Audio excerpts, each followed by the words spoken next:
Welcome back. আপনাদের সবাইকে স্বাগত জানাচ্ছি আমি রাসেল। আশা করছি আপনারা সবাই ভালো আছেন এবং ভালোর দলে আছেন।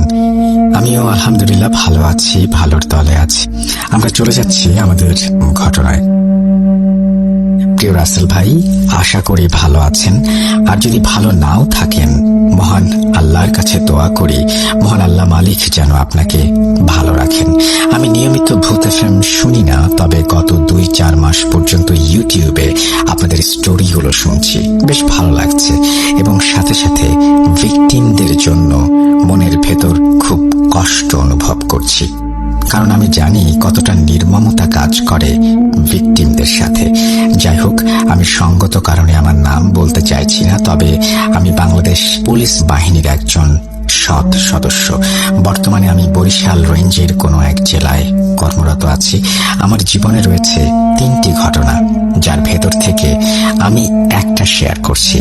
সোজা ঘটনায় চলে আসি। প্রথমে আমার পারিবারিক বর্ণনায় আসি, নতুবা মানুষ কতটা হিংস্র হতে পারে তার পুরোপুরি আপনারা বুঝতে পারবেন না। আমার পরিবারের আমি একমাত্র পুত্র সন্তান।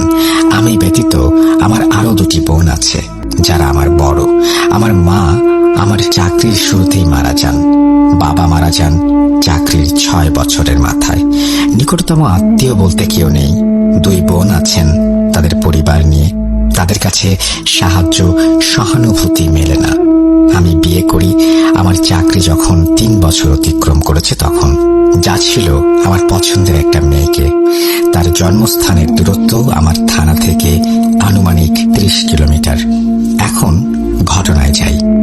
ঘটনা 1।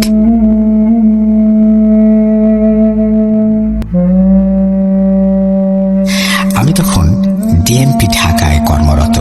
ডিএমপি থাকাকালীন আমি বিয়ে করি।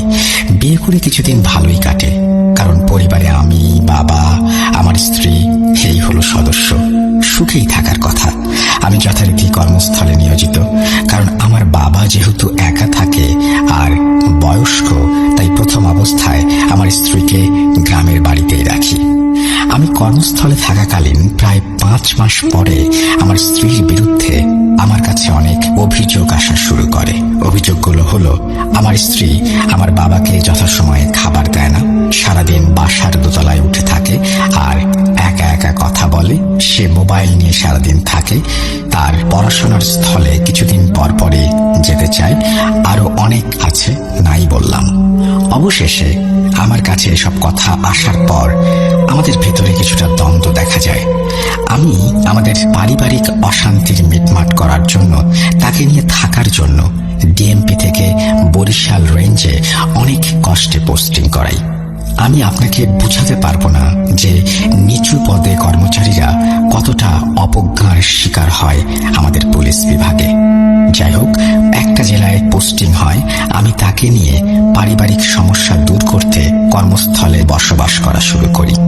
কিন্তু আমার স্ত্রীর কাছে আসাটাই যে আমার জীবনের জন্য সবচেয়ে বড় অভিশাপ হয়ে দাঁড়াবে, তা আমি জানতাম না।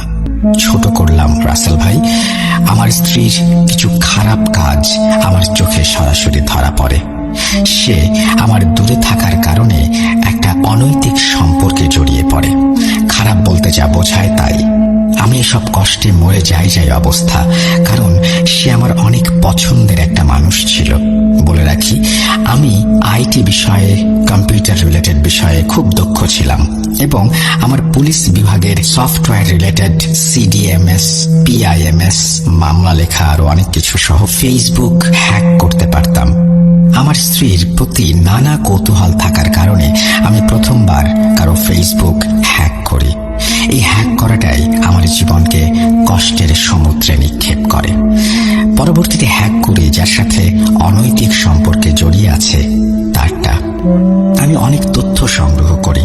আর এসব তথ্য প্রমাণ সংগ্রহ করার পর আমি তার কলেজে যাতায়াতের প্রতি লক্ষ্য রাখি। তারপর হাতে নাতে ধরা পড়ে আমার কাছে। আমি যথারীতি আমার অবস্থান থেকে প্রতিবাদ জানাই আর বাসায় নিয়ে আসি। আসার পর তাকে 2টি থাপ্পড় মারি, কিন্তু আমার মনের ভেতর তার জন্য ক্ষমা বিষয়টা কাজ করছিল। জানতাম না আমার প্রতিবাদ করাটা আমার জীবনকে শেষ করে দেবে, মৃত্যুর মুখে নিয়ে যাবে। ঘটনা 2। আমার স্ত্রী রাগ করে আমার বাসা ত্যাগ করে তার বাবার বাড়ি চলে যায়। বলে রাখি, আমার স্ত্রীর ছিল 5 বোন। কেন বললাম তা আপনাদের কাছে পরে বলছি। আমি যথারীতি আমার স্ত্রীর বিষয়ে সবকিছু আমার স্ত্রীর বড় ভাইকে জানাই। তার কোনো প্রতিক্রিয়া আমি দেখতে পাই না, কিন্তু আমি যে আমার স্ত্রীকে 2 থাপ্পড় মেরেছি সে বিষয়ে সে আমাকে অনেক হুমকি ধামকি দিতে থাকে। আমি অবাক হয়ে যাই। আমি মধ্যবিত্ত পরিবারের হওয়াতে চাকরির ভয়ে তর্কে না জড়িয়ে তার কথার কোনো উত্তর দেই না। আমি তার বোনদেরকে জানাই ও তাদের কাছে আমার স্ত্রীকে বাসায় ফিরিয়ে দেবার জন্য রিকোয়েস্ট করি। কিন্তু জানতাম কি ভয়ঙ্কর জীবন অপেক্ষা করছে আমার জন্য। আমার স্ত্রী ফিরে আসে। কয়েকদিন ভালোভাবে কাটছিল। একদিন অফিস থেকে ফিরে এসে আমার স্ত্রীকে বাসায় দেখতে না পেয়ে কল দেই। সে জানায় পাশের বাসায় ভাবির বাসায় আছে। আমি না ডেকে আমার কাছে বাসার আরো একটি চাবি থাকায় ঘরে প্রবেশ করি। যখন আমি আমার পোশাক খুলতে যাই তখন আমার পোশাকের পকেট থেকে 5 টাকার একটা কয়েন পড়ে যায়। কয়েনটা খাটের পায়ের কাছে গড়িয়ে গেলে আমি নিয়ে যখন আনতে যাই তখন সামান্য একটা লাল কাপড়ের টুকরো আমি আমার পায়ের কাছে দেখতে পাই। তখন আমার কোনো কৌতূহল হয়নি, কারণ ময়লা পড়ে থাকতে পারে ভেবে টাকা নিয়ে চলে যাই। যথারীতি চলছে আমাদের পারিবারিক জীবন। একদিন বিকেলে পুলিশ লাইন মাঠে ফুটবল খেলে যখন বাসায় একটু তাড়াতাড়ি আসি, এসেই যখন দরজা নক করি তখন প্রায় 9 মিনিট পরে আমার স্ত্রী এসে দরজা খুলে দিলে আমার রাগ হয়, কারণ আমি ভিজে দাঁড়িয়েছিলাম। আমি রুমে গিয়ে লক্ষ্য করি যে মরিচ পুড়ালে যেরকম ঝাঁঝালো গন্ধ আসে ঠিক তেমন গন্ধ আসছে। আমি ফ্রেশ হতে ওয়াশরুমে গেলে দেখতে পাই আমার স্ত্রী গ্যাসের চুলোতে সরিষা পুড়াচ্ছে। আমি জানতে চাই সরিষা দিয়ে কি করবে। আমার স্ত্রী আমাকে উত্তর দেয়, জানো তো কিছু সরিষা অনেক কাজে লাগে। এদিকে এমন ঘটনা ঘটতে থাকে প্রায় প্রতিদিন। ঘটনা 3। একদিন বাড়ি থেকে খবর আসে যে বাবা স্ট্রোক করেছে। আমি অফিস থেকে 11টার সময় বাসায় চলে আসি। আসার পর দেখি যে আমার প্রবেশের সাথে সাথে আমার স্ত্রী খুব অস্থির হয়ে পড়ে। আমি অস্থির হওয়ার কারণ ও বাড়ির বিষয়ে জানতে চাইলে সে বলে যে বাড়ির বিষয়ে সে কিছু জানে না। বলে রাখি, প্রায় 3 মাস বাবা আমাদের সুখের জন্য হোটেলে ও চাচাতো বোনের বাসায় খাবার খেত। বাবারা হয়তো এমনই হন। আমি যখন বাসায় আমি দেখি বিছানার ওপর সাদা কাপড় পড়ে আছে, তার উপরে লাল একটা কলম পড়ে আছে। আমি 7-5 না ভেবে বাবার কথা বলে তাকে রেডি হতে বললে সে বলে, তুমি যাও, আমি যাব না। রাতে থাকবা কি করে? সে বলে যে পাশের বাসার ভাবির সাথে থাকবে। আমি কথা না বাড়িয়ে চলে যাই। বাবা স্ট্রোক জনিত কারণে প্যারালাইজড হয়ে যায়, খুব মানসিক কষ্টে পড়ে যায়। আমি হাসপাতালে রেখে চলে আসলে আমার ভেতরেই প্রথম কোনো প্রবলেম দেখতে পারি। ততদিন পর্যন্ত সুস্থ ছিলাম যতদিন পর্যন্ত সাদা কাপড়ের ব্যবহার হয়নি। আমি খেতে পারতাম না। খেতে না পারায় আমার স্ত্রী আমাকে রাতে গরুর দুধ খেতে দিত। জানতাম না যে এটা তার যন্ত্রণা দেওয়ার নতুন কৌশল। আমার মনে হচ্ছে মাঝখানে কিছু অংশ একটু এলোমেলো হয়ে গেছে। দেখি পরবর্তীতে সমাধান আসে কিনা। ঘটনা চালে যাচ্ছি। আমি নামাজে ছিলাম, যার কারণে খুব একটা বেশি প্রভাব আমার উপরে পড়েনি। আমার মৃত মায়ের হয়তো দোয়া আমার সাথে কাজ করেছে। যাই হোক, আমি ঘটনাসমূহ বলি। তার এমন কর্মকাণ্ড আর আমার শারীরিক অবস্থার পরিবর্তন হতে থাকলে আমি ডাক্তার দেখাই। ডাক্তার বলে যে আপনার রক্তশূন্যতা দেখা দিয়েছে। আমি বুঝতে পারি যে আমি অসুস্থ। বলে রাখি রাসেল ভাই, আমি আমার স্ত্রীর সাথে থাকার সমস্ত আগ্রহ হারিয়ে ফেলি। এটা তার কালো জাদুর প্রভাব। আমি ঔষধ ও খাবার দাবার খাই, কিন্তু কোনো পরিবর্তন হয় না। আমি নামাজ পড়তে পার্শ্ববর্তী এক মসজিদে যাই, আর হুজুরের সাথে দেখা হলে সে আমার সাথে আলাপচারিতা করতে থাকে, কারণ সে আমার ফুটবল খেলার প্রচুর ভক্ত ছিল। আমি ডিএমপির মূল একাদশে ফুটবল খেলেছি। আমার শরীরের এমন অবস্থা কেন জানতে চাইলে আমি হুজুরের কাছে সব কথা খুলে বলি। সে আমাকে বলে যে আপনি সময় করে সেই খাটের পায়ার লাল কাপড়টা আমার কাছে নিয়ে আসবেন। সাদা কাপড়ের কথা হুজুরের কাছে বলতে আমার মনে থাকে না। সুযোগ বুঝে স্ত্রী রান্না করার সময় আমি খাটের পায়ার থেকে বের করার চেষ্টা করি এবং সেই কাপড়টি পেতে সমর্থ হই। বলে রাখি যে লাল কাপড় ছিল আমার মাথা যেখানে আমি রাখি তার সোজাসুজি। আমি মাগরিবের পরে অফিসে যাই ও হুজুরকে সব কথা বলি। হুজুর এসে আমাকে যা বলেন তা শুনে আমি আকাশ থেকে পড়ি। তিনি আমাকে বলেন, আপনি কালো জাদুতে আক্রান্ত। আকাশ থেকে পড়বো না কেন? আমি কোনোদিন এগুলো বিশ্বাস করতাম না। হুজুর আমাকে বলেন যে আপনি এশার নামাজ পড়ে আমার সাথে বড় হুজুরের কাছে যাবেন। আমি স্যারকে বলে নামাজ না পড়ে অফিসের কাজ সেরে এশার পরে বের হই। হুজুরের কাছে যাই। হুজুর প্রায় 20 মিনিট পর আমার কাছে আসে এবং বলে, কি পুলিশ, ক্ষমতা খাটল না পুলিশের? আমি কিছুই বুঝি তার কথার। পরে সে আমাকে অজু করে আসতে বলে। আমি যথারীতি তাই করি। আমাকে মাদুরে বসিয়ে হুজুর কি যেন পড়ে জিন হাজির করেন। হাজির করার সময় দেখতে পাই যে তার টিনের ঘরের ওপর থেকে কে যেন মচর মচর করে হেঁটে ঘরে প্রবেশ করছে, আর দরজা খোলা ছিল। আমি বসা ছিলাম হুজুরের মুখোমুখি, কিন্তু কাউকে প্রবেশ করতে দেখিনি। কিন্তু হুজুরের কাছে এসে এসে খুব সুন্দরভাবে সালাম দেয়, তা আমি এবং শাস্তাকা হুজুর স্পষ্ট শুনতে পাই। আমার কথা জানতে চাইলে সে জানায় আমার ওপর আমার স্ত্রীর 2 বোন কালো জাদু করেছে আর কাজে সহায়তা করেছে আমার স্ত্রী। তাদের উদ্দেশ্য হচ্ছে আমার পরিবার থেকে আলাদাকরণ আর আমার স্ত্রীর বাধ্যকরণ। বলে রাখি, আমি সব ধরনের নির্যাতন এই ঘটনার 4 মাসে সহ্য করেছি, কিন্তু কোনো প্রতিবাদ করতাম না। অথচ তাদের কালো জাদুতে কিছুটা ভুল হওয়াতে আমার মৃত্যু হবে না, কিন্তু শরীর আস্তে আস্তে শুকিয়ে যেতে থাকবে। এই সব আমার হুজুর আমাকে জানান। আমাকে কোনো প্রশ্ন করতে বারণ করা ছিল, তাই আমি ভয়ে ভয়ে চোরের মতো কোনো কথা বলি না। এক পর্যায়ে হুজুর জিন সাহেবকে প্রশ্ন করেন আমাকে বাঁচানো যাবে কিনা। জিন বলে, হ্যাঁ বাঁচানো যাবে, তবে আমাকে কিছু কাজ করতে হবে। কাজগুলো হচ্ছে, আমাকে নামাজ পড়তে হবে, আমার স্ত্রীর দেয়া কিছু খাওয়া যাবে না, বালিশের ভেতর তুলার মধ্যে সাদা কাফনের কাপড় আছে তা খুলতে হবে, প্রতিদিন আমার স্ত্রীকে নামাজ পড়াতে হবে। কিন্তু আমি এ সকল কাজ কিভাবে করব ভাবতে থাকি। ভাবতে ভাবতে আমার ভাবনার উত্তর জিন দিয়ে দেয়। সে বলে, তুমি পারবে না আমি জানি, তবে তোমাকে আমরা সাহায্য করব। আমি বালিশ থেকে কাফনের কাপড় সরিয়ে ফেলব, আর খাবার সময় তুমি দম বন্ধ করে 2 বার বিসমিল্লাহ বলে খাবে। আমি তার কথা মতো সায় দিলে সে হুজুরের কাছে অনুমতি দিয়ে চলে যায়।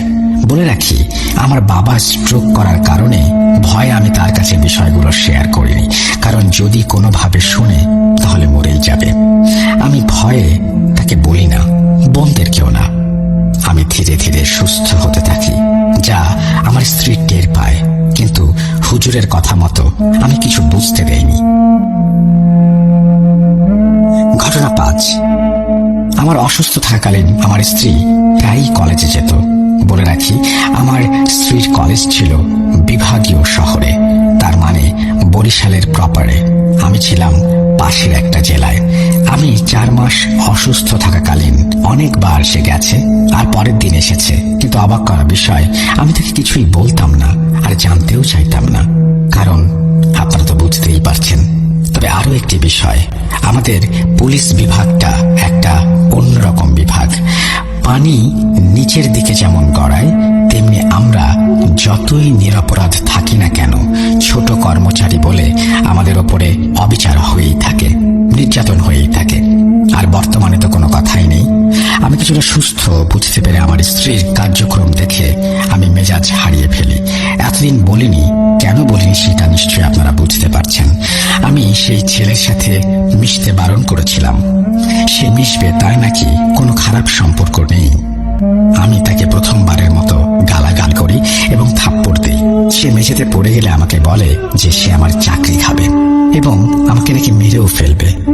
তার প্রথম কথাটা আমলে নেই, কিন্তু মেরে ফেলবে এই কথাটা আমি আমলে নেইনি, কারণ আমার স্ত্রী আমাকে মারবে তা আমার বিশ্বাস করতে কষ্ট হয়। আমি অফিসে চলে যাই। রাত 9টার পর অফিস শেষ করে বাসায় আসি এবং তখন দেখি আমার স্ত্রী বাসায় নেই। সাথে সাথে তার সাথে যোগাযোগ করার চেষ্টা করলে সে বারবার ফোন কেটে দিতে থাকে। রাত হবার কারণে সে কোথাও যায় না, তবে সে ওই মুহূর্তে আমার অতিরিক্ত পুলিশ সুপার মহোদয়ের কাছে বিচার দিতে চলে যায়, যা আমি জানতাম না। আমার এক কলিগ আমাকে ফোন করে জানায়, আরো জানায় যে আমার স্ত্রীর গলায় কাটা দাগ এবং তাকে নাকি দা দিয়ে আমি জবাই করতে চেয়েছি। কিন্তু আল্লাহ সাক্ষী, আমি মাত্র একটা থাপ্পড় মেরেছিলাম। ও আমার গায়ে হাত তুলতে আসে বলে ধাক্কা দিয়ে আমি বাইরে চলে যাই। আমাকে রাত 10টার সময় চোর যেভাবে আমরা খুঁজি, সেভাবে আমাকে আইন শৃঙ্খলা রক্ষাকারী বাহিনী খুঁজতে থাকে। আমি যথারীতি স্যারের কাছে হাজির হই। আমি গুরুত্বপূর্ণ একটা অফিসে নিয়োজিত থাকার কারণে আমাকে সবাই চিনত। আমাকে স্যার খুব বাজেভাবে বকা দিতে থাকে আর আমাকে এর পরিণতির কথা বলতে থাকে। আমি অপরাধ না করেও ক্ষমা চেয়ে চলে আসতে চাই, কিন্তু মেয়ে বলে যে আমি নাকি তাকে নিয়ে মেরে ফেলবো। সে ভাবির সাথে থাকতে চায় পাশের বাসার, এবং সে চলে যায়। আমি খুব ছোট হয়ে যাই কর্মস্থলে। আমি পরের দিন আমার অফিসের বসকে অবগত করি, কিন্তু কালো জাদুর বিষয়ে কিছু বলি না। বস আমাকে শান্ত থাকার কথা বলেন, আমি তাই থাকি। পরের দিন সকালে আমি পাশের বাসার ভাবির বাসায় তাকে আনতে গিয়ে দেখি আমার স্ত্রী সে বাসায় নেই। সে খুব সকালে বাবার বাড়ি চলে যায়। এই শুরু হয় আমার জীবন শেষ করার চূড়ান্ত অধ্যায়। ঘটনা 6।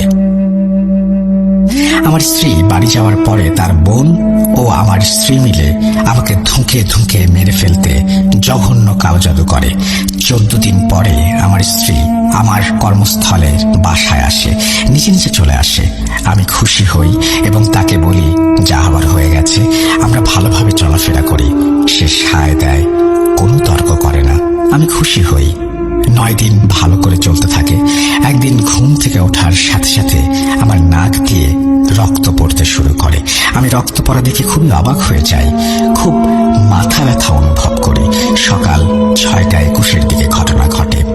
আমি সবসময় ঘড়ি পরে থাকতাম, তাই সময়গুলো আমার খুব ভালোভাবে মনে আছে। পরে নাক পরিষ্কার করে মাথায় তেল পানি দিয়ে শুয়ে থাকি, কারণ অফিস তো 9:30। যখন ব্যথায় ক্লান্ত হয়ে আমার চোখে ঘুম ঘুম অবস্থা, তখনই ঘটে আরেক কাহিনী। আমার পেটে প্রচুর ব্যথা ওঠে এবং আমার বারবার বাথরুমে যাবার প্রয়োজন হয়। আমি বিছানাতেই বাথরুম করে দেই। বুঝতেই পারছেন আমার অবস্থা। আমি সাথে সাথে আমার কলিগদের এবং কিছু ব্যাচমেটকে খবর দেই। তারা দৌড়ে আসে, আমাকে পরিষ্কার করতে সহায়তা করে। আমি খুব কৃতজ্ঞ তাদের প্রতি। যাই হোক, আমি ফ্রেশ হবার পর যখন পোশাক পরব, তখন দেখি আমার পোশাকগুলো দিয়ে পোড়া পোড়া গন্ধ বের হচ্ছে। আমি ভাবলাম হয়তো রোদে না শুকানোর কারণে এমন স্যাঁতস্যাঁতে গন্ধ। আমি সেটা পরে অফিসে চলে যাই। তখন আমার স্যার বলেন, শরীর যেহেতু খারাপ, তাহলে ল্যাপটপে বসে কাজ করো। আমি রাজি হই, কিন্তু কেন যেন আমার মনে হলো আমি বাসা থেকে যেতে পারলেই ভালো লাগবে। তাই করলাম। যখন বাসা থেকে বের হলাম, তখন আমার মনে হলো আমি এক নতুন সূর্য দেখছি। কি যে শান্তি লাগছে। আর অফিসে যাবার পর কোনো সমস্যা, মাথা ব্যথা, পেট ব্যথা কিচ্ছু অনুভব করিনি। আমি অফিসে আসলে স্যার আমাকে বলে, সুস্থ আছো যখন, তাহলে সকালে এমন ভান করলা কেন? আমি তো অবাক। স্যার বলেন কি এগুলো? কলিগরা কি তাহলে আমার বিষয়ে কিছুই বলেনি? কারো ভালো কেউ নিতে পারে না। ওদের কাছে যখন জানতে চাই স্যারের কাছে বলেনি কেন, ওরা বলে কি বলবো স্যারের কাছে। আমি কষ্টে চুপ করে রইলাম। কাজ শেষ করে দুপুর 2:35 আসি। ঠিক খাবার খাবো, এই সময় আমার স্ত্রীকে ডাক দিলে সে বলে, সব বাড়া আছে, খেয়ে নাও। আমি তাই করি, খেতে থাকি। খাবারের শেষ পর্যায়ে দেখি অনেকগুলো ছোট ছোট চুল খাবারের ভেতরে। আমি আর না খেয়ে খাবার রেখে দিই, ঘুমোতে চলে যাই। ঘুমোতে যখন যাব, তখন মনে মনে ভাবি যে আমাদের বাচ্চা নেওয়া দরকার, তাহলে মন মানসিকতার পরিবর্তন আসবে। আমি কথাটা প্রকাশ করি। আমার স্ত্রীর কাছে বলা মাত্রই সে বিচলিত হয়ে বলে, সময় হয় নাই, হলেই নেব।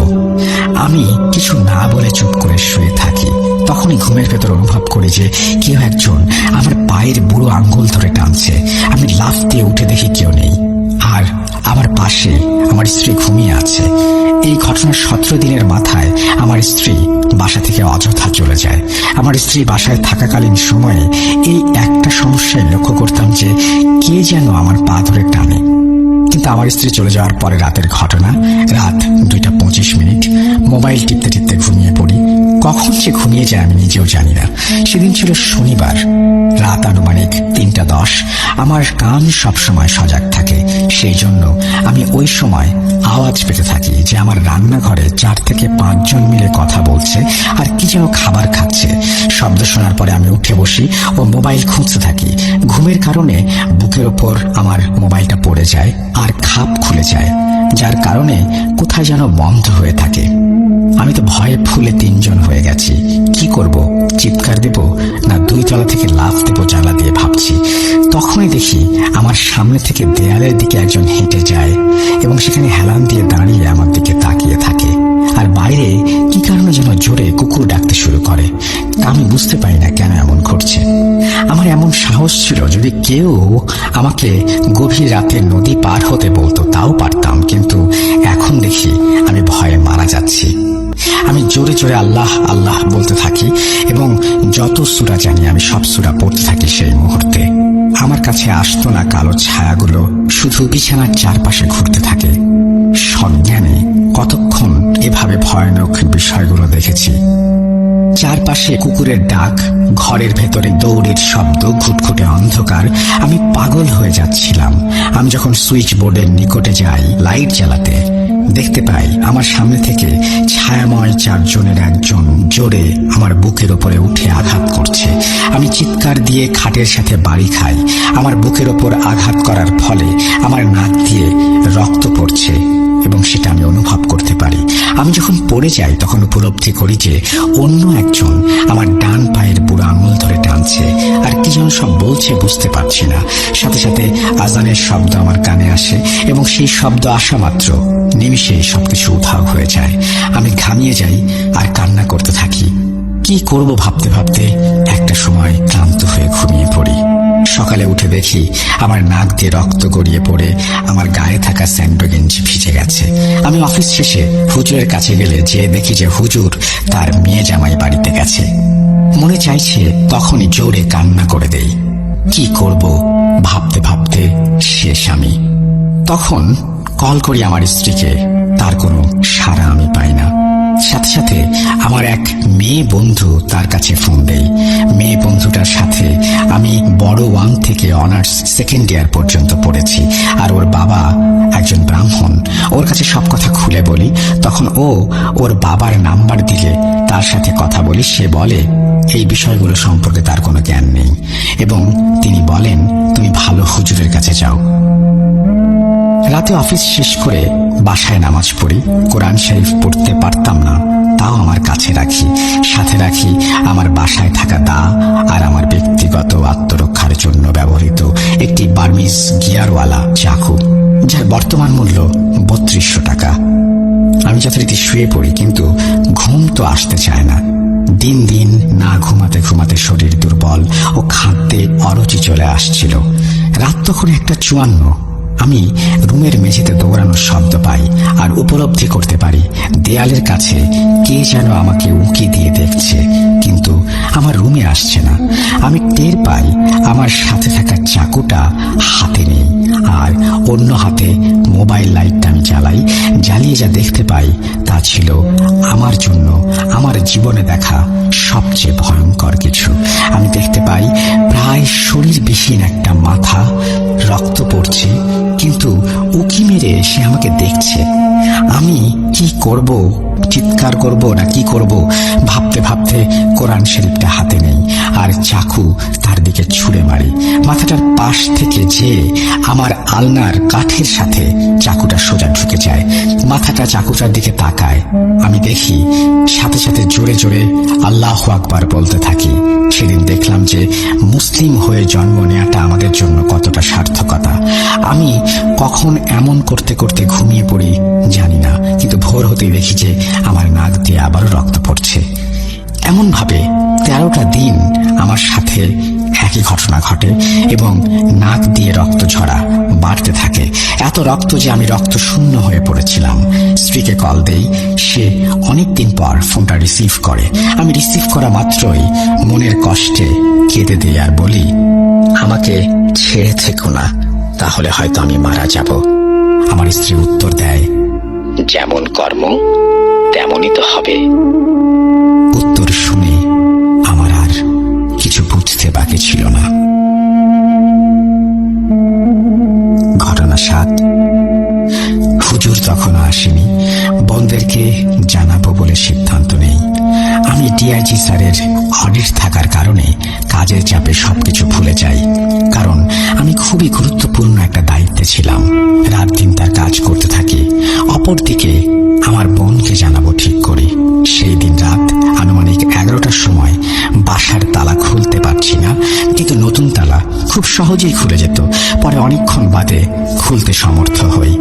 ঘরে ঢোকা মাত্রই অদৃশ্যকে যেন আমার বুকের ওপরে জোরে লাথি মারে এমন উপলব্ধি হয়, আর আমি সোজা গিয়ে পড়ি জানালার গ্লাসের কাছে। আমার হাত কেটে যায়। আমি চিৎকার দেওয়া মাত্র ওপরের বাসা থেকে ভাবি দৌড়ে আসে তার সন্তানকে নিয়ে। দরজা খোলাই ছিল, আটকানোর সময় পাইনি, তার আগে আঘাত করা হয়েছে। ভাবি আসা মাত্রই কালো অবয়বটা সরে যায়। ভাবি জানতে চায়, ভাই কি হয়েছে? আমি বলি, ভাবি জানি না। আমি ছিটকে পড়ে যাই। সে আমাকে ধরে তুলে খাটের উপরে বসায়। আমি তাকে চলে যেতে বলি, কারণ বাসায় আমি একা আর তিনি একজন মহিলা, তাই চলে যেতে বলি। সেও কথা মেনে নিয়ে চলে যায় আর বলে, ভাত দিয়ে যাব কিনা? আমি শুধু এক গ্লাস পানি দেবার কথা বলি। সে দিয়ে চলে যায়। ঘটনার রাত আমার সাথে যা ঘটে, কি করে তার কষ্ট আপনাদেরকে বুঝাই। আমার চাকুটা আমি খুঁজে পাচ্ছি না। সেদিন রাত থেকে শুরু হয় আমার প্রতি কালো ছায়ার নির্যাতন। নামাজ পড়তে পারি রক্তের কারণে। আমি কোরআন শরীফ এনে রাখবো, সেই মুহূর্তে আমাকে পুরো শূন্যে তুলে আঘাত করা হয়েছে। আমি খুব ব্যথা পাই আমার কোমরে, আর অন্য একজন কি যেন বলে, তাদের ভাষা আমি কখনো বুঝতে পারতাম না। অপর এক কালো ছায়া, তাকেও আমি ঠিক বুঝতে পারতাম না। এই প্রথম তার কথা আমি বুঝতে পেরেছি। তার কথা ছিল, এই তো এখনই তোকে মেরে ফেলতে পারি, এখনই মারছি না, যেন তোকে দিলে দিলে শেষ করতে পারি। আর কথাগুলো ছিল আমার স্ত্রীর কণ্ঠের। আমি ব্যথায় খুব কান্না করতে থাকি। আমি কিছুই করতে পারছি না। তখন সেই অবয়বটা বলে, তোর বোনকে জানাবি? তাহলে তোর বোনকে কালই হত্যা করব। তোর বোন তো লেকের পাড় থেকে আসা যাওয়া করে, তাই না? আমি শুনে প্রথম তাদের কথার উত্তর দেই। আমি বলি, কোনোদিন বলবো না, কিন্তু অপরাধ কি? আমার বলা মাত্রই আমার বুকের ওপর সজোরে আঘাত আসে। আবার রক্তে ভিজে যায় আমার বুকটা। আমি নাক চেপে রাখি। আমি মনে মনে বলি, কেন আমি মারা যাই না, জ্ঞান হারাই না? আমি কখন যে রক্ত পড়তে পড়তে ঘুমিয়ে যাই মেঝেতে জানি না। সকালে আমাকে সবাই হাসপাতালে নিয়ে যায়, আর সময় ছিল বেলা 3টা। আমার কলিগরা আমাকে বলে, যখন তোমাকে স্যার ফোন দিতে বলে তখন প্রায় 19 বার তোমাকে কল দিয়ে না পেয়ে তোমার বাসায় পাঠালে দেখতে পারি যে তুমি উপর হয়ে শুয়ে আছো, আর তোমার বুকের নিচে থাকা রক্তগুলো বিড়াল চেটে চেটে খাচ্ছে। বিড়ালটা খুব কালো, এত কালো বিড়াল আমরা দেখিনি। বিড়ালের চোখটাও কালো। আমি দেখে সাথে সাথে দৌড়ে নিচে নেমে কল দেই। বলে রাখি, আমি রাতে দরজা লাগাতে পারিনি, সময় পাইনি। অন্য সবাই চলে আসে, আমাকে হাসপাতালে নিয়ে যায়। আমি কিছুটা সুস্থ হলে ডাক্তার আমাকে শরীরে রক্তে অনেক অভাব তাই বলে। আমার কেউ আপন ছিল না, তাই কারো কাছে না বলে আমি চুপ করে থাকি আর ডাক্তারের দেওয়া ঔষধপত্রগুলো খেতে থাকি। কলিগরা জানতে চায় কি হয়েছে। আমি বলি না তাদের কাছে, কারণ যদি ওইগুলো আমার বেশি ক্ষতি করে। তাই বলি, পড়ে যায় আর নাক ফেটে যায়। 3 দিন ঠিক থাকার পর হুজুরের খোঁজে বের হই। এবার একটা কথা বলি রাসেল ভাই, পুলিশের চাকরিটা একটা অন্য ধরনের চাকরি। ছুটি ছাটা এখানে অনেক কষ্টকর। আমাদের দায়িত্বটা এরকম। যাই হোক, আমি হুজুরকে পাই। সে আমাকে 1 দিন পর যেতে বলে, আর আমাকে দেখেই বলে, তোমাকে ওরা খুব কষ্ট দিবে, মারবে না। আমি হুজুরকে বলি বাঁচতে চাই না। হুজুর বলে কাল এসো এসার পর। বিরূপ প্রভাব পড়তে থাকে আমার ওপর আমার অফিস থেকে। অনেক কাজ জানার কারণে বের হতে পারছিলাম না। কথা মতো আমি একদিন পরে হুজুরের কাছে যাই। হুজুর বলে বসো আর বলো খাবে কিছু? না হুজুর। কয় বেলা খাওনি? হুজুর 5 দিন পানি কলা আর রুটি ছাড়া কিচ্ছু খাইনি। আমি ভাত খাবো কয়টা? হুজুর শুনে কেঁদে দেয়। আমি 2 প্লেট ভাত কিভাবে খাই টের পাই না। হুজুর আমাকে শান্ত করে তারপরে বলে বাবা তুমি কি অপরাধ করেছো তোমার বউয়ের সাথে? আমি তাকে বলি সব কথা, পূর্বের কথা। হুজুর বলে তোমার স্ত্রী তোমাকে আস্তে আস্তে শেষ করার জন্য আবার কালো জাদু করেছে। আমি তাকে বলি হুজুর কোন কারণে সে করবে? প্রথম কারণ তুমি তাকে মেরেছ, আর অন্য কারণ হলো তোমাকে সে নিজে থেকে ছাড়তে পারছে না। তাহলে তো কাবিনের টাকা পাবে না। বলে রাখি আমার সম্পর্কের বিয়ে ছিল, তাই বিশ্বাস করে আমি আমার স্ত্রীকে 10 লক্ষ টাকার কাবিন করি। হুজুরের কথায় আসি। তারপর হুজুর বলে তোমার বউ সেই ছেলের সাথে বর্তমানে বরিশালে আছে। সেই ছেলেও তোমার ওপর, তোমার ছবির ওপর কালো জাদু করছে।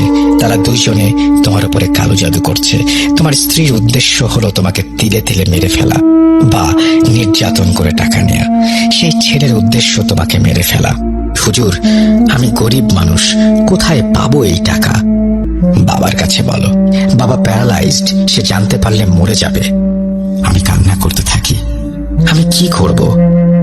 শোনো, তুমি যেই কালো কাটা মাথা দেখলা সেটা হলো ছেলেটার কালো জাদুর ফল। ও তোমাকে সেদিন মেরে ফেলতো যদি না তোমার কাছে সেদিন কোরআন শরীফ থাকতো। আর যাদের দৌড়ের শব্দ তুমি শুনেছ তারা মূলত দৌড়ায় না। মোট 4টা জিন তোমার পেছনে ক্ষতি করার জন্য লাগিয়ে দেয়া হয়েছে। তারা তোমাকে মেরে ফেলতে চায়।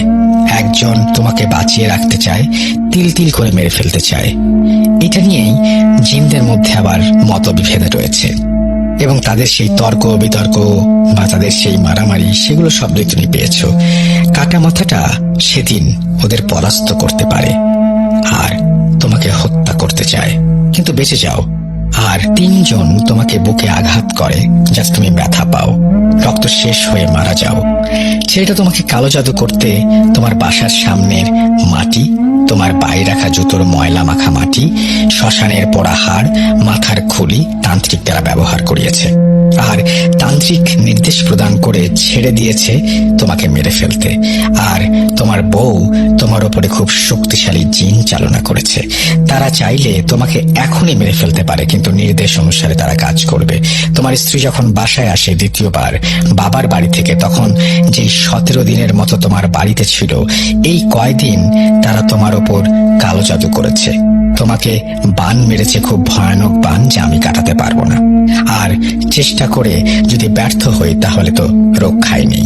তোমার বউ তোমার গায়ের পুরনো জামা নিয়ে যায়, তোমার চুল নিয়ে যায়, এক দামে গামছা কেনে, সিঁদুর কেনে, লাল ও সাদা কাপড় কেনে, হরিণের চামড়া কেনে, কাফনের কাপড় কেনে, বাচ্চাদের হাড় সংগ্রহ করে, অনেক কিছু যা দ্বারা তোমার স্ত্রী এবং তার বোনেরা তোমার প্রতি কালো জাদু করেছে। আর অনেক টাকার দ্বারা তারা এই কাজটি করিয়েছে।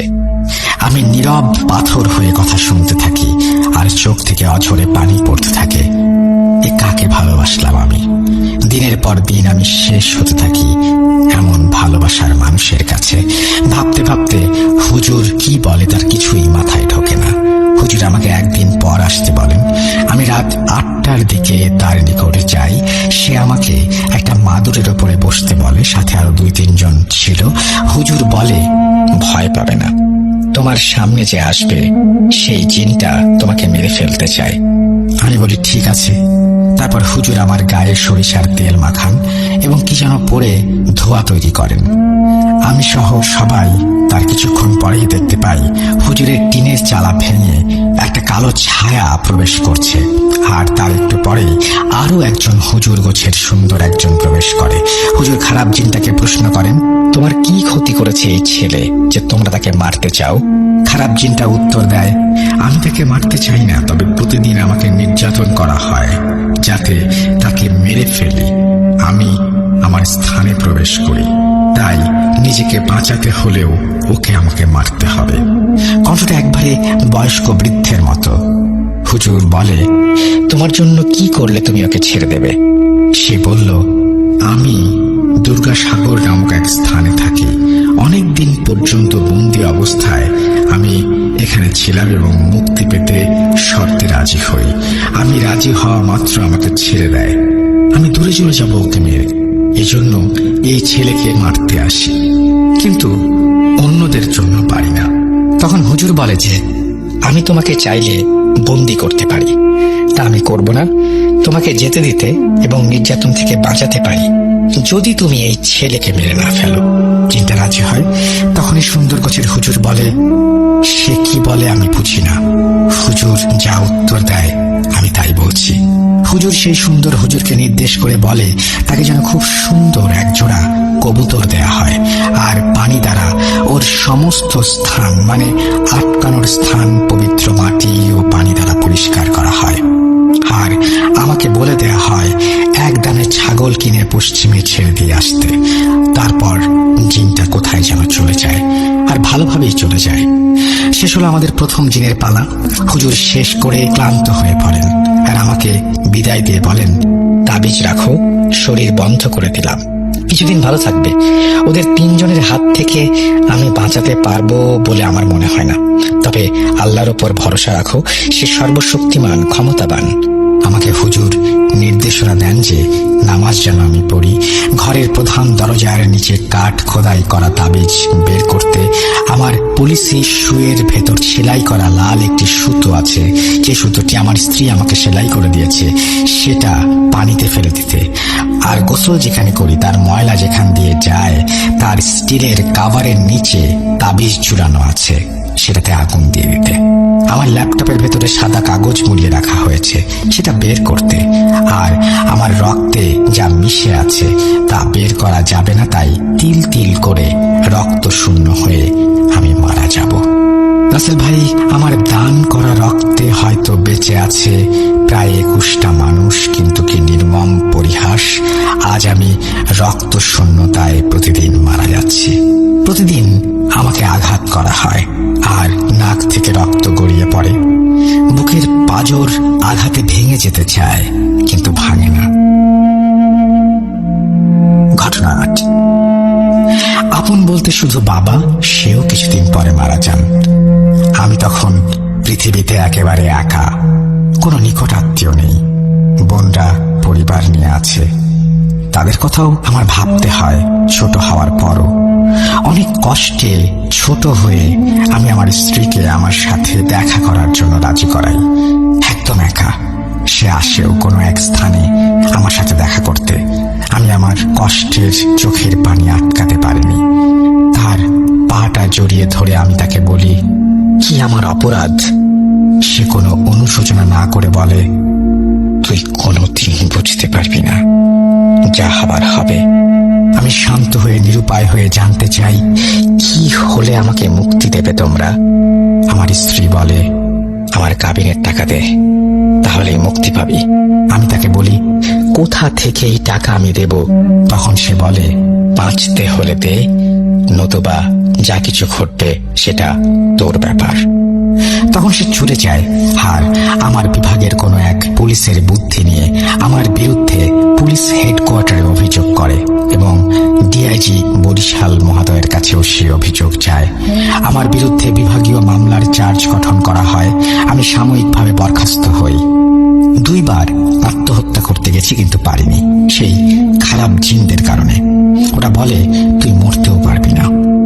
আমি মৃত্যুর দিকে দিন দিন এগিয়ে যাচ্ছি, হয়তো মরে যাব কিছুদিনের ভেতর, টাকা দিতে না পারলে। এই ছিল আমার কাহিনী। আমি 100 ছেলেদের ভেতরে খুব স্মার্ট ও সুন্দর ও ফিট ছিলাম, যা আপনি না দেখলে বিশ্বাস করবেন না। আমি সবার চোখে পড়ার মতো একটা ছেলে ছিলাম। বর্তমানে আমি শুকিয়ে কাঠ হয়ে গেছি, একটা জীবন্ত লাশ। আমি চাকরির 3 বছরের মাথায় বাংলাদেশের প্রচলিত সব পেনাল কোডের সকল ধারা মুখস্থ করে বলতে পারি, কিন্তু আমার সাথে ঘটতে থাকা ঘটনার কারণে সব স্মৃতি আমার মুছে যায়। আমি ভুলে যাই কম্পিউটারে পারা সব কাজ। খুবই কষ্ট নিয়ে লিখলাম। ভুলগুলো ক্ষমা সুন্দর দৃষ্টিতে দেখবেন। আমি যদি মারা যাই তাহলে অন্তত ক্ষমা নিয়ে মরতে পারবো। এই বলে তিনি শেষ করেছেন তার কথা। তারপরে লিখেছেন, বিশেষ দ্রষ্টব্য, আমার ছবি আপনাকে দেখার জন্য দিলাম, তাহলে আপনি অন্তত বুঝতে পারবেন, উপলব্ধি করতে পারবেন যে কি হচ্ছে আমার সাথে। আপনার কাছে দাবি, আপনি শেয়ার বা কাউকে দেখাবেন না। ছবিটার কথা বলছেন নিশ্চয়ই, স্টাফদেরও না। তাহলে পুলিশ কর্তৃক আমি ঝামেলায় জড়িয়ে পড়তে পারি। তাই শান্তিমতো একটু মরতে চাই। আমি কারো ঝামেলা করতে চাই না। 100% সত্যি ঘটনার সময় হলে আর বেঁচে থাকলে নাকের যে রক্ত বা আমার যা যা শারীরিক অসুবিধা সেগুলো আস্তে আস্তে জানাবো। প্রকাশ করার আগে আমাকে একটা মেল করলে খুশি হব, তাহলে আপনার কণ্ঠটা শুনতে পারবো। আপনার একান্ত অনুগত ছোট ভাই।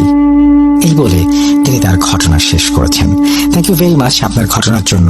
ঘটনাটা বেশ আগে পাঠানো, অনেক আগে। আমি জানি না যে এখন আপনার কি অবস্থা। আমি জানতে পারলে খুব ভালো হতো। চলে যাব আমাদের আজকের ঘটনায়। শেখ জায়েদ মহাসড়ক ধরে ঘন্টা প্রতি 100 থেকে 120 কিলোমিটার বেগে ছুটে চলেছে আমাদের স্কুল বাসটি।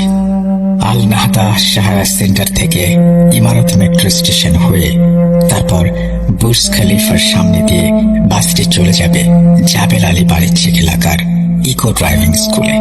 বেশ লম্বা জার্নি। আল নাহদা থেকে জাবেল আলীর দূরত্বটা 100 কিলোমিটার থেকেও বেশি। যাই হোক, দেখতে দেখতে আমাদের বাসটি দুবাই ফিউচার মিউজিয়ামের সামনে চলে আসে, যেটা পৃথিবীর সবচেয়ে সুন্দর ও অদ্ভুত ভবনের প্রথম সারিতে রয়েছে। লোভ সামলাতে না পেরে জানলার পাশে মাথা ঠেকিয়ে উপভোগ করতে লাগলাম দুবাইয়ের বিস্ময়কর সেই ভবনের সৌন্দর্য। যদিও বাসটি শীততাপ নিয়ন্ত্রিত, তাই জানলার বাইরে মাথা বের করে দেখার কোনো সুযোগ ছিল না। এমন সময় আমার পাশের সিটে থাকা আমার বয়সী একটি ছেলে হিন্দিতে বলে উঠল, আমার বন্ধু, তুমি আমাকে একটা ভিডিও বানিয়ে দিতে পারো? আমি বেশ অবাক হয়ে বললাম, নিশ্চয়ই। আমার অবাক হওয়ার কারণ হচ্ছে, এই ছেলেটা যখন আমার পাশে বসে তখন তার সাথে আমার সামান্য কথা হলেও আমি ধরে নিয়েছিলাম সে চাইনিজ হবে। কিন্তু চাইনিজরা তো এত ভালো হিন্দি বলতে পারে না, যেটা এখন আমি তার মুখ থেকে শুনলাম।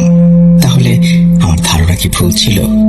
যাই হোক, সেই থেকে তার সাথে আমার আলাপচারিতা শুরু, আর সেই আলাপচারিতা থেকে আমাদের সম্পর্ক বন্ধুত্বের রূপ নেয়। ড্রাইভিং স্কুলে ভর্তি হওয়ার পর থেকে লাইসেন্স পাওয়া পর্যন্ত অনেকটা সময় অতিবাহিত হয়েছিল আমার। এর ভেতরে বেশ কয়েকবার আমাকে যেতে হয়েছিল আল নাহদা থেকে জাবেল আলী। আমি অফিসের কাজ সেরে ইভিনিং ক্লাসে এবং শুক্রবারে জুম্মার নামাজের পরে যখন যেতাম, মাঝে মাঝে দেখা হয়ে যেত আমার সেই বন্ধুর সাথে, কেননা তারও কাজ থাকার কারণে এই সময়টা তাকে বেছে নিতে হতো। তাছাড়া সেও আমার মতো শুক্রবারে ফ্রি থাকত। যাই হোক, প্রতিবার বাস জার্নির এই লম্বা সময়টাতে আমরা অনেক গল্প করতাম। এভাবে আমাদের বন্ধুত্ব দিনে দিনে গভীর হতে থাকে। এখন সে আমার ভালো বন্ধু, আর ভালো বন্ধুর কাছ থেকে ভালো ঘটনা সংগ্রহ করব না, সেটা কি হয়? আজকে আমি লিখতে যাচ্ছি আমার সেই বন্ধুর কাছ থেকে সংগ্রহ করা অন্য রকম কিছু ঘটনা, যেটা ঘটেছিল এমন একটি দেশে, যে দেশে রয়েছে পৃথিবীর সবচেয়ে উঁচু পর্বত শৃঙ্গ এবং আরো অনেক কিছু। আসসালামু আলাইকুম রাসেল ভাই ও শ্রোতা বন্ধুরা, আশা করি আপনারা সবাই ভালো আছেন এবং ভালোর তলে আছেন। শুরুতে রাসেল ভাই, গোলাম রাব্বি, ভূত.com এর সকল টিম মেম্বার ও লিসেনারদের প্রতি সম্মান, শ্রদ্ধা ও ভালোবাসা রেখে আমি আজকে নতুন কিছু লিখতে যাচ্ছি আপনাদের জন্য। যাই হোক, আমি রাসেল ভাই ও ভূত.com এর একনিষ্ঠ ভক্ত ও একজন নিয়মিত শ্রোতা মোহাম্মদ মেহেদি হাসান লিখছি সংযুক্ত আরব আমিরাতের দুবাই শহর থেকে। আমি আজকে বেশি কথা না বাড়িয়ে সরাসরি ঘটনায় যেতে চাই। এই ঘটনাটি আমি সংগ্রহ করেছি আমার নেপালি বন্ধু রাহুলের কাছ থেকে। রাহুল আমার বয়সী। সে এখানে একটি সুপার মার্কেটে কাজ করে এবং সে হচ্ছে বৌদ্ধ ধর্মাবলম্বী। রাহুলের সাথে আমার অনেক কথা হয়েছে বিভিন্ন সময়ে। তো এ সকল কথাবার্তার মধ্যে আমি তার কাছে তার দেশের ভৌতিক ব্যাপারে জানার আগ্রহ প্রকাশ করলে সে আমাকে কিছু ঘটনা বলে। পরবর্তীতে এই ঘটনাগুলো আমি ভূত.com শেয়ার করার ইচ্ছা পোষণ করলে সে তাতে সম্মত হয়। আমি তার অনুমতি নিয়ে তার মতো করে ঘটনাগুলোর বর্ণনা করছি। এখানে রাহুল ও ঘটনার মূল চরিত্রগুলোর নাম ছোট করে লিখেছি এবং প্রয়োজনে ছদ্মনাম ব্যবহার করেছি, কেননা নামগুলো একটু অন্যরকম। তাছাড়া বিশেষ এক কারণে রাহুলের গ্রামের নামটি উল্লেখ না করতে পারার জন্য দুঃখিত। কি সেই কারণ সেটা ঘটনা পড়লে বুঝতে পারবেন। বলছে রাহুল।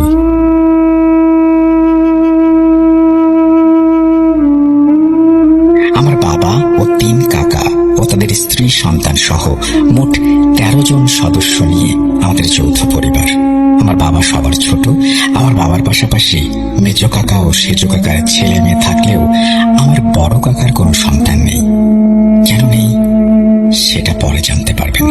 তাছাড়া আমার দাদু এবং দাদি গত হয়েছেন বেশ কিছুদিন হলো। 1950 সালে যখন চায়নার কমিউনিস্টরা তিব্বত দখল করে নেয়, তখন আমার দাদুরা যার যার পরিবার নিয়ে থাকতেন একদম তিব্বত ও নেপালের সীমান্তবর্তী এলাকায়। তিব্বত দখল হয়ে যাওয়ার পরে সেখান থেকে অনেক লামা ও কমিউনিস্ট বিরোধীরা চাইনিজ কমিউনিস্ট সৈন্যদের হাত থেকে বাঁচার জন্য তিব্বত ছেড়ে নেপালের শরণার্থী হিসেবে আশ্রয় নিতে শুরু করে, যারা ছিল তিব্বতের স্বাধীনতার পক্ষে। এখানে লামা বলতে ধর্মীয় নেতা বা গুরুকে বোঝায়। তখন আমার দাদুরাও এই লড়াইয়ে অংশগ্রহণ করে, কমিউনিস্ট চাইনিজ সৈন্যদের অন্যায়ের বিরুদ্ধে প্রতিবাদ করতে থাকে। এভাবে কেটে যায় 13টি বছর। 1963 সালে যখন চাইনিজ সৈন্যরা লামা ও বিদ্রোহীদের নির্বিচারে হত্যা করতে শুরু করে, তখন আমার দাদুর বড় 2 ভাই তাদের পুরো পরিবার সহ খুন হওয়া থেকে বাঁচার জন্য আমার বড় 2 চাচা ও দাদিকে নিয়ে তিব্বত থেকে নেপালের নাকুরা পাস এই অঞ্চলে চলে আসে, যেটা তিব্বত বর্ডারের কাছাকাছি। তাছাড়া এই জায়গাটির খুব কাছে রয়েছে পৃথিবীর সবচেয়ে উঁচু পর্বত মাউন্ট এভারেস্ট, আর এক পাশে রয়েছে ভয়ঙ্কর গিরিখাত। তাছাড়া এই অঞ্চলটা পুরো পাহাড় দিয়ে বেষ্টিত, চারপাশে উঁচু উঁচু পাহাড় আর আঁকা বাঁকা রাস্তা। যাই হোক, এখানে এসে প্রথমে আমার দাদু ও তার পরিবার শরণার্থী হিসেবে থাকতে শুরু করে। তিব্বত ও নেপালের এই সীমান্ত অঞ্চলের মানুষের মাঝে ছিল দীর্ঘদিনের এক নারী টান। তাছাড়া এই অঞ্চলে অনেক লামা সাধুর দেখা পাওয়া যায়। ধর্ম, বর্ণ ও জাতিগতভাবে এক হওয়ার কারণে আমাদের পরস্পরের প্রতি ছিল সম্মান, শ্রদ্ধা ও ভালোবাসা। তো এখানে আসার পরে আমার দাদুর পরিবারের তেমন কোনো সমস্যা হয়নি। এখানে জনবসতি অনেক কম। হিমালয়ের কাছে হওয়াতে এখানে ঠান্ডার মাত্রাটা অন্যান্য এলাকার তুলনায় অনেক অনেক বেশি। তিব্বত থেকে লামা সাধকরা এই অঞ্চলে বা তার আশেপাশে এসে সাধনা করে থাকে। লামা সাধকদের কথা হয়তো আপনারা অনেকেই শুনেছেন, যারা বছরের পর বছর ধরে পাহাড়ের চূড়ায় বসে বা গুহার ভেতরে বসে বসে তাদের তন্ত্র মন্ত্র সাধনা করে থাকে, তাও না খেয়ে না ঘুমিয়ে কাটিয়ে দেয় দিনের পর দিন, মাসের পর মাস। এখানে এমন কিছু লামাদের কথা আপনারা সবাই জানতে পারবেন, যারা এক স্থানে বসে পৃথিবীর বিভিন্ন প্রান্তে ঘুরে বেড়ায়। তারা তন্ত্রে মন্ত্রে এতটাই সিদ্ধ যে তারা বলে দিতে পারে তাদের মৃত্যু কখন হবে। তাছাড়া অনেক গোপন বিষয় আছে। এসবের পাশাপাশি আমাদের এই অঞ্চলে অসংখ্য ভৌতিক ঘটনা ঘটে। এখানে অনেক অতৃপ্ত ও অভিশপ্ত প্রেতাত্মা ঘুরে বেড়ায়, যার অসংখ্য প্রমাণ ইতোমধ্যে পাওয়া গেছে বিভিন্ন ঘটনার মাধ্যমে। তাছাড়া এইখানে রয়েছে ভয়ঙ্কর একটা ব্যাপার। এই বলে রাহুল থেমে গেল। তারপর সে আমাকে উদ্দেশ্য করে বলল, আচ্ছা মেহেদি, তুই কখনো ইয়েতির কথা শুনেছিস? হ্যাঁ, আমি শুনেছি। ইয়েতি হচ্ছে রহস্যময় এক প্রাণী যার আকৃতি অনেকটা মানুষের মতো হলেও সেটা আকারে মানুষ থেকে অনেক বড়, আর সারা শরীরে লোম ভরা। ও হ্যাঁ, ওটাকে তো হিম মানব বলে। রাহুল তখন রহস্যময় হাসি দিয়ে বলল, হিম মানব?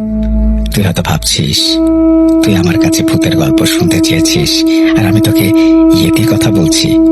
তার একটা বিশেষ কারণ আছে। কারণটা হচ্ছে, তোরা মানে গোটা বিশ্ব ইয়েতিকে হিমালয়ের এক রহস্যময় কাল্পনিক প্রাণী বা হিম মানব বলে মনে করলেও আমরা সেটাকে অন্য কিছু মনে করি। আমরা লামারা বিশ্বাস করি ইয়েতি কোনো কাল্পনিক বা রহস্যময় প্রাণী নয়, ইয়েতি অতি প্রাকৃতিক কিছু। তোর কথার মানে আমি বুঝলাম না। সব জানতে পারবি, শুনতে থাক।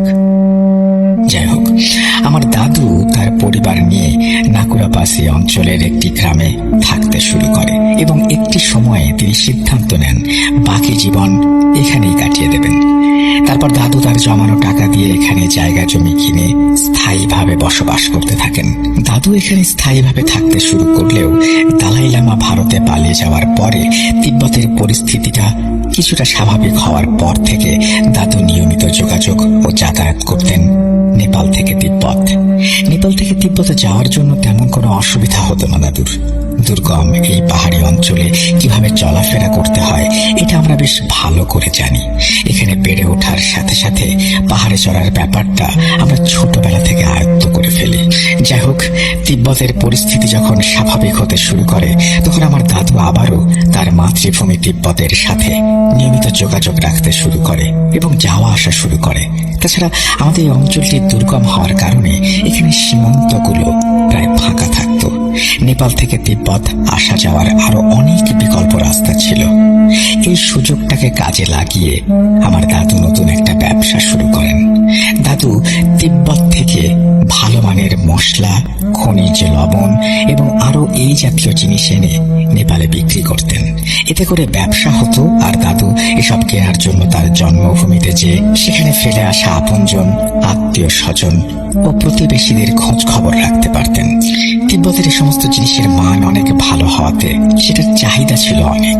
তাছাড়া এগুলো নেপালে একটু বেশি দামে বিক্রি করা যেত। তো বেশ ভালোই চলছিল আমার দাদুর ব্যবসা। একদিন বিকেলে দাদু দুজন লোককে নিয়ে, অর্থাৎ প্রণয় ও বিনয়দের সাথে নিয়ে নেপাল থেকে তিব্বতের উদ্দেশ্যে রওনা দেন মাল জিনিস আনার জন্য।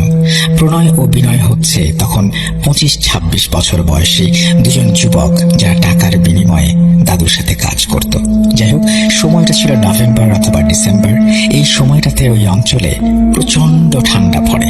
সেই সাথে ওই অঞ্চলের অনেক জায়গায় তুষার ঝড় ও বৃষ্টি হয়। যাই হোক, অনুকূল বা প্রতিকূল পরিস্থিতি যেমনই হোক না কেন, জীবিকার উদ্দেশ্যে দাদু তার প্রয়োজনীয় জিনিস সাথে নিয়ে প্রণয় ও বিনয় সহ বেরিয়ে পড়েন মাল আনার জন্য তিব্বতের দিকে। উঁচু নিচু বরফে ঢাকা পাহাড়ি রাস্তা দিয়ে ওনারা হেঁটে চলেছেন হাড় কাঁপানো শীতের ভেতরে। একসময় ওনারা পৌঁছে যান তিব্বতের কাছে। সামনে আর দুটি পাহাড় পার হলে তিব্বতের ভূমি। এর মাঝখানে রয়েছে সামান্য সমতল। ততক্ষণে সূর্য ডুবে অন্ধকার হতে শুরু করেছে। দাদুরা ততক্ষণে নেপাল সীমান্ত শেষ করে, অর্থাৎ শেষের পাহাড়টি পাড়ি দিয়ে মাঝখানে সেই সমতল ভূমির দিকে নামছেন। এমন সময় ওনারা তিনজনের একটি গোঙানির আওয়াজ শুনতে পান। আওয়াজের উৎস খুঁজে ওনারা তিনজন একটা ভয়ঙ্কর জিনিস দেখে একসাথে থমকে যান এবং ওইখানে দাঁড়িয়ে পড়েন। ওনারা দেখেন সামনে থাকা বরফে ঢাকা সমতল ভূগর্ভ থেকে বেরিয়ে আসছে বিশাল এক ইয়েতি। তখন ওনারা বুঝতে পারেন এই শব্দ কোথা থেকে আসছিল। এমন সময় প্রণয় ও বিনয় ফিস ফিস করে, চাচা, এই মরার বিপদ থেকে আমাদের বাঁচার উপায় কি, এই সমস্ত বলতে থাকেন। দাদু খুব আস্তে আস্তে বলেন, কথা না বলে চুপচাপ দাঁড়িয়ে থাকো। ও যদি বুঝতে পারে আমরা এখানে আছি তাহলে হয়তো আর প্রাণে বাঁচতে পারবো না। ঠিক এমন সময় ওনাদের অবাক করে দিয়ে ওইখান থেকে আরো একটি ইয়েতি উঠে আসে, আর সেও ওরকম শব্দ করতে থাকে। পরপর একরকম দুটো দানবীয় ইয়েতি দেখে ওনাদের সবার হার্ট অ্যাটাক হয়ে যাওয়ার মতো অবস্থা। ওনারা তখন ওই জায়গায় চুপচাপ দাঁড়িয়ে থেকে সৃষ্টিকর্তাকে ডাকতে থাকেন, আর ইয়েতি দুটোর ওপরে নজর রাখতে থাকেন। যাই হোক, এক সময় ওনারা খেয়াল করেন ইয়েতি দুটো তিব্বতের দিকে 2-3 পা বাড়িয়ে হঠাৎ করে অদৃশ্য হয়ে গেল। এই বলে রাহুল থামল। তারপর সে আমাকে প্রশ্ন করে, তোর কি মনে হয় ইয়েতি কোনো রহস্যময় প্রাণী নাকি অতি প্রাকৃত কিছু? হঠাৎ করে অদৃশ্য হয়ে যাওয়ার ব্যাপারটা আমাকে চিন্তায় ফেলে দিয়েছে, কেননা কোনো প্রাণীর পক্ষে হঠাৎ অদৃশ্য হয়ে যাওয়া সম্ভব না।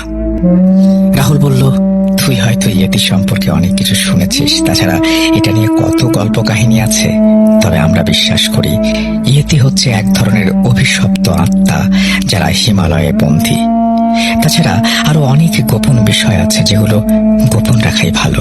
তবে তুই এটুকু জেনে রাখ, ইয়েতি হচ্ছে অভিশপ্ত আত্মা। যাই হোক, ঘটনায় ফেরা যাক। ইয়েতি দুটো অদৃশ্য হয়ে যাওয়ার সাথে সাথে আমার দাদু প্রণয় ও বিনয়কে বলে, তাড়াতাড়ি এই স্থান ত্যাগ করতে হবে, আর আমাদের বিকল্প পথ অর্থাৎ একটু ঘুরে যেতে হবে, কেননা এই পথে গেলে ইয়েতির খপ্পরে পড়ার সম্ভাবনা আছে। যাই হোক, ওনারা আর কাল বিলম্ব না করে ছুটে বিকল্প পথ ধরে তিব্বতের উদ্দেশ্যে রওনা দিলেন। ওখানে কিছুক্ষণ দাঁড়িয়ে থাকার ফলে ওনাদের পাগুলো একদম জমে বরফ হয়ে গিয়েছিল, যার জন্য পথ চলতে কষ্ট হচ্ছিল। তবুও বেশ কিছুক্ষণ হেঁটে অবশেষে তিব্বতে পৌঁছাতে সক্ষম হন ওনারা। অন্যান্য বাড়ির তুলনায় সেদিন তিব্বতে পৌঁছাতে বেশ দেরি হয়ে যায় ওনাদের, কেননা অনেকটা পথ ঘুরে এসেছেন। ওদিকে রাত গভীর হওয়ার সাথে সাথে ঠান্ডার তীব্রতা বাড়তে থাকে। এখনো যেতে হবে অনেকটা পথ, যেটা ওই সময় ওই পরিস্থিতিতে সম্ভব না হয়ে ওঠার কারণে দাদু প্রণয় ও বিনয়কে বলে, সামনে একটা গুহা আছে, ওখানে আজকের রাতটা কাটিয়ে কাল সকালে আমাদের গন্তব্যে যেয়ে সকাল সকাল মাল কিনে তারপর ফিরতে হবে। দাদুর কথায় প্রণয় ও বিনয় সম্মত হয়। তখন দাদু ওদেরকে নিয়ে সেই গুহার কাছে গিয়ে তাদের উদ্দেশ্যে বলে, এই গুহার ভেতরে প্রবেশ করার আগে তোমাদের একটি সতর্ক বার্তা দিতে চাই। সেটা হচ্ছে, এখানে ঠান্ডা থেকে বাঁচার জন্য আমরা আশ্রয় নিচ্ছি, তবে আমাদের একটি বিষয়ে খেয়াল রাখতে হবে। এই গুহাটা অনেক গভীর আর পুরনো। এটার ভেতরে প্রবেশ করলেও এটার গভীরে যাওয়া যাবে না। তখন প্রণয় ও বিনয় বলে, ঠিক আছে, আমরা গুহার গভীরে যাব না। মূলত এই গুহাগুলো হলো সেই গুহা যেখানে বসে বসে বিভিন্ন সময়ে বিভিন্ন লামা ও অন্যান্য সাধকরা সাধনা করেন। আর ওখানকার মানুষ বিশ্বাস করে এই গুহাগুলো পবিত্র ও নিরাপদ। সেখানে কোনো ইয়েতি, খারাপ জিন বা আত্মা প্রবেশ করতে পারে না। যাই হোক, ওনারা গুহার ভেতরে আশ্রয় নেন। সে রাতে নাকি প্রণয় বিনয় দাদুকে বলেছিল যে তারা গুহার গভীরে কি আছে সেটা দেখতে চায়। তাদের যুক্তি হচ্ছে, তারা শুধু দেখবে, কোনো ক্ষতি করবে না, তাহলে অসুবিধা কোথায়? কিন্তু দাদু সাফ জানিয়ে দেন, কোনোভাবে গুহার গভীরে প্রবেশ করা যাবে না। যাই হোক, সেই রাতটা ওনারা সেখানে কাটিয়ে দেন। সেখানে রাত কাটাতে কোনো অসুবিধা না হলেও ওনারা ফিল করেন ওই গুহার ভেতরে তারা 3 জন ছাড়াও আরো কেউ ছায়ার মতো পাশে আছে। ভয় লাগলেও ঠান্ডা ও ইয়েতিরূপী অভিশপ্ত আত্মা বা আমাদের ভাষায় বদ জিনের হাত থেকে রক্ষা পাওয়ার জন্য তারা কোনো মতে রাতটা কাটিয়ে পরদিন সকালে তাদের গন্তব্যে গিয়ে মাল কিনে সেগুলো নিয়ে আবার নেপালে ফিরে আসেন। তারপর দাদু প্রণয় ও বিনয়কে তাদের পাওনা মিটিয়ে দেন এবং বলেন 3 দিন পরে আবার সময় মতো তারা যেন চলে আসে। ওই দিন আবারও যাবেন মাল আনতে। ঘটনাটা এখানে শেষ হয়ে গেলে ভালো হতো, কিন্তু কে জানতো প্রণয় ও বিনয় তাদের ভাগ্যে কি লিখে রেখেছে। ঠিক 3 দিন পরে প্রণয় ও বিনয়ের জন্য দাদু অপেক্ষা করতে থাকেন। তারা আসলে তাদেরকে নিয়ে তিব্বত যাবেন। ওদিকে সময় পেরিয়ে যায়, কিন্তু ওরা আর আসে না। দাদু ওদেরকে খুঁজতে গেলেন। ওদের বাড়িতে গিয়ে দাদু জানতে পারেন ওরা 2 দিন হলো কাজের কথা বলে বাড়ি থেকে বেরিয়েছে, তারপর তারা আর বাড়ি ফেরেনি। ওরা বাড়ি ফেরেনি শুনে দাদা বেশ চিন্তায় পড়ে গেলেন। তার কারণ হচ্ছে, দাদু জানতেন ওরা শুধু দাদুর সাথে কাজ করে, তাহলে কাজের কথা বলে ছেলে দুটো গেল কোথায়? দাদুর সন্দেহ হতে থাকে। তবে সেই গুহার কাছে গেল না তো? না না, এ হতে পারে না। এত করে নিষেধ করার পরে ওরা এই ভুল করবেই না। তখন প্রণয় ও বিনয়ের অভিভাবকদের উদ্দেশ্য করে তিনি বলেন, সর্বনাশ, প্রণয় ও বিনয় নিশ্চয়ই লোভে পড়েছে। তারপর দাদু সবকিছু খুলে বলেন। ইয়েতি দেখার পরে তারা রাস্তা পরিবর্তন করে গুহায় আশ্রয় নিয়েছেন, সেই ব্যাপারটা। দাদুর মুখে সবকিছু শুনে ওদের অভিভাবকরা বুঝতে পারেন প্রণয় ও বিনয় নিশ্চয়ই গুপ্তধনের লোভে সেই গুহার কাছে গেছে, আর সেখানে যে নিশ্চয়ই কোনো না কোনো বিপদে পড়েছে। তখন দাদু বলেন, আমাদের আর দেরি করা ঠিক হবে না, এক্ষুনি সেখানে যেতে হবে। তারপর দাদু প্রণয় ও বিনয়ের বাড়ির কিছু সদস্যকে নিয়ে বেরিয়ে পড়েন সেই গুহার উদ্দেশ্যে। যত দ্রুত সম্ভব সেখানে যে এক মর্মান্তিক দৃশ্য দেখতে পান। ওনারা দেখেন সেই গুহার একদম মুখের কাছে পড়ে আছে প্রণয় ও বিনয়ের নিথর দেহ, আর তাদের পাশে পড়ে রয়েছে দুটো কাপড়ের ব্যাগ। মৃত্যুর কারণ শনাক্ত করতে গিয়ে ওদের শরীরে কোনো আঘাতের চিহ্ন পাওয়া যায়নি। ওদের চোখ দুটো ছিল খোলা, আর সেই চোখ দেখে বোঝা যায় দুজনে ভয়ঙ্কর কিছু দেখে হার্ট অ্যাটাক করে মারা গেছে। পরবর্তীতে প্রণয় ও বিনয়ের মৃত্যুর জন্য দাদুকে ওদের পরিবারের লোকেরা দোষারোপ করতে থাকে। তবে একটা সময় সবাই বুঝতে পারে পরিস্থিতিতে পড়ে দাদু ওই গুহার ভেতরে আশ্রয় নিলেও তিনি বারবার ওদেরকে সতর্ক করেছিলেন ওই গুহার গভীরে প্রবেশ না করতে, কেননা দাদু এই ব্যাপারগুলো খুব ভালো করে জানতেন। প্রণয় ও বিনয়ের মৃত্যুর কারণ, অর্থাৎ তাদের সাথে কি কি হয়েছিল সেটা অজানা থাকলেও একটা বিষয় পরিষ্কার হয়ে যায় যে তাদের মৃত্যুর প্রধানতম কারণ হলো লোভ। কি এই গুহার রহস্য আসলে, আর কেন তার গভীরে গেলে বিপদ হয়? আমি আগেই বলেছি এই গুহার ভেতরে লামা সাধুরা বসে তন্ত্র মন্ত্র সাধনা করেন দীর্ঘ একটা সময় নিয়ে। তাছাড়া এই গুহাগুলো ওনাদের কাছে অনেক পবিত্র হয়ে থাকে। আপনি নিশ্চয় জানেন এরকম একটা গুহায় তিব্বতের রাজা সোসেনগাম্বু ও নেপালের এক রাজকুমারীর বিয়ের প্রথম কার্যক্রম হয়েছিল। তাহলে ভাবুন, একটি গুহার ভেতরে যদি রাজার বিয়ে হয় তাহলে সেই গুহার গুরুত্ব কতটুকু। বিয়ে ছাড়াও গুহার ভেতরে আরো অনেক ধর্মীয় কাজ হয়। পাশাপাশি প্রাচীন কাল থেকে তিব্বতের রাজা বাদশাহ থেকে শুরু করে আরো অনেকে তাদের গুরুত্বপূর্ণ নথি ও গুপ্তধন লুকিয়ে রাখতেন এই সকল প্রাচীন গুহার ভেতরে। আর এসব মহামূল্যবান সম্পদ ও জিনিস যাতে চুরি না হয় সেজন্য গুরু শ্রেণীর লামা সাধুরা এই গুহার ভেতরে ভয়ঙ্কর ও শক্তিশালী কিছু জিনকে পাহারায় রাখতেন। এই ব্যাপারটা দাদু ভালো করে জানতেন। যখন দাদু ওদেরকে বারবার গুহার ভেতরে যেতে নিষেধ করছিলেন তখন ওরা বুঝতে পারে এই গুহার ভেতরে এমন কিছু লুকোনো আছে যা অমূল্য। সেই জন্য দাদু তাদেরকে এভাবে নিষেধ করছেন। ওরা তখন সেই গুপ্তধনের লোভে পড়ে যায় এবং তারপর ওদের এই ভয়ানক পরিণতি হয়। এটাই ছিল প্রথম ঘটনা। রাহুল আমাকে এই ঘটনাটি এবং এই গুহাটি কোথায় এই ব্যাপারে বললেও সঙ্গত কারণে আমি সেই জায়গার নাম ও গুহার বর্ণনা গোপন রাখলাম। এখন আমি রাহুলের বড় কাকার সাথে ঘটে যাওয়া আরো একটি ঘটনা রাহুলের মতো করে বর্ণনা করছি। এই ঘটনাটি আমার বড় কাকা সঞ্জিনের। আমার বড় কাকা বিয়ে করেন 1977 সালের দিকে। বিয়ের 4-5 বছর পার হয়ে যাওয়ার পরেও ওনাদের কোনো সন্তান হয়নি দেখে চারপাশ থেকে নানান কথা শুনতে পান। একটা সময় অতিষ্ঠ হয়ে আমার বড় কাকা ও কাকি একটা লামা সাধুর কাছে যেয়ে বলেন তাদের সেই দুঃখের কথা।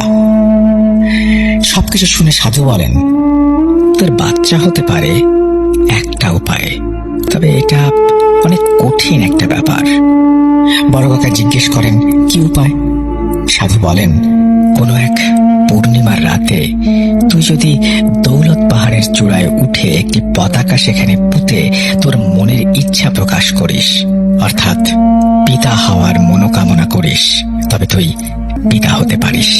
এই কাজটা তোকে করতে হবে সূর্য অস্ত যাওয়ার পরে, আর ওই পাহাড় থেকে নেমে আসতে হবে সূর্য ওঠার আগে, যেটা তোর জন্য এত সহজ হবে না।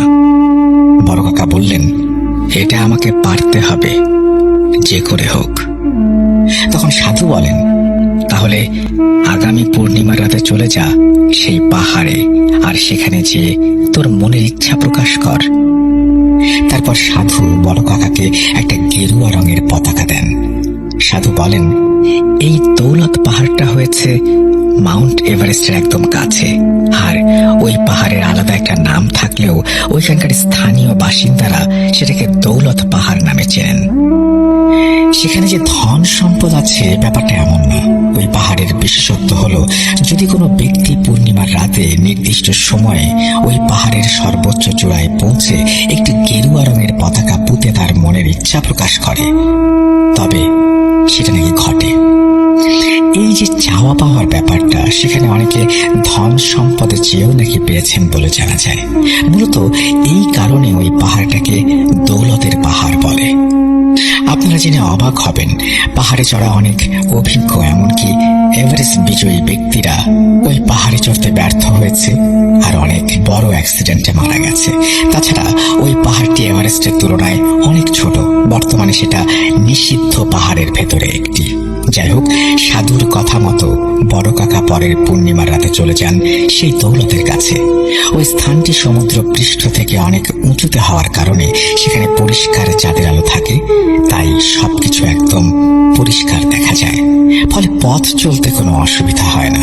যাই হোক, তিনি সূর্য ডোবার পরে ওই পাহাড়ে চড়তে শুরু করেন।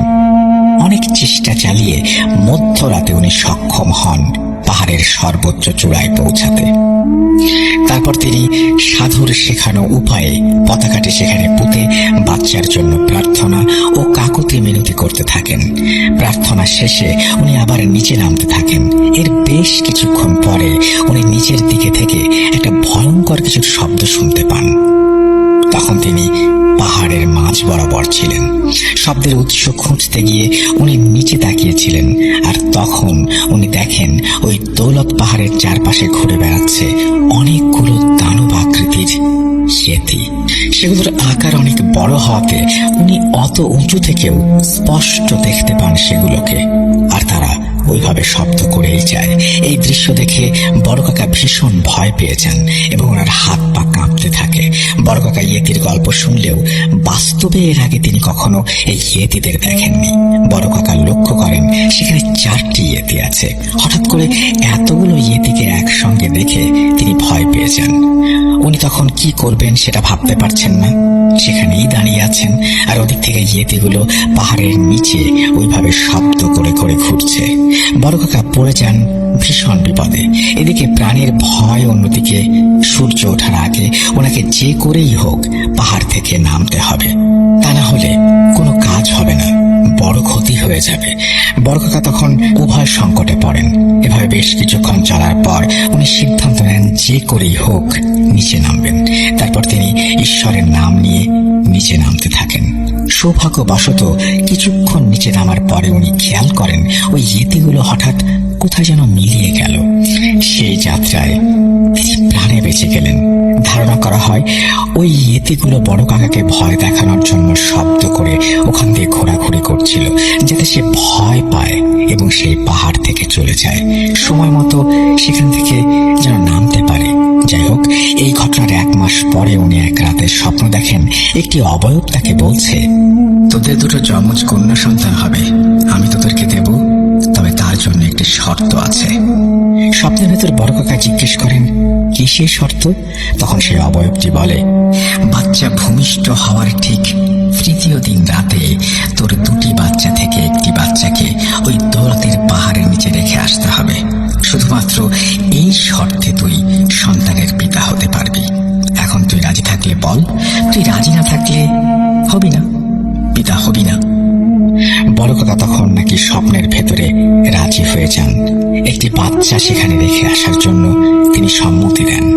যদিও কোনো পিতা সজ্ঞানে এমন কিছু করবে না বা করতে চাইবে না, তবে তিনি স্বপ্নের ভেতরে রাজি হয়ে গিয়েছিলেন। যাই হোক, এই স্বপ্নের পরে বছর ঘোরার আগে উনি সত্যি সত্যি যমজ কন্যা সন্তানের পিতা হন। পিতা হওয়ার আনন্দে তিনি অনেক খুশি হলেও ওনার ভেতরে একটি দুশ্চিন্তা ও ভয় কাজ করতে থাকে, যেটা তিনি স্বপ্নে দেখেছিলেন।